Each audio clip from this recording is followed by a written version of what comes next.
Raporti mes dy artisteve të njohura, Shkurtë Feza dhe Shyrete Beluli, ka qenë prej kohësh një nga temat më të diskutuara në skena muzikore.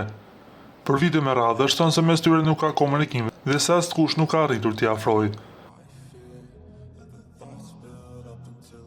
Megjithatë, këtë herë ka qenë ambasada shqiptare, ajo që i ka bërë bashkë në një event zyrtar ku të dyja ishin të ftuara së bashku me familjet e tyre përkatëse. Edhe pse nuk kanë pasur komunikim mes vete, prania në të njëjtën ngjarje ka tërhequr vëmendje të madhe, duke shënuar një moment të rrallë për publikun dhe fansat që prej kohësh kanë folur për marrëdhënien e tyre të ftohtë. Festa e flamuarit e organizuar nga ambasada e Shqipërisë, shkroi Shyrete Beluli në një foto të publikuar në Insta Story, ndërsa në një foto tjetër shikohej Shkurtë Feza, duke publikuar foto për rrjetet sociale.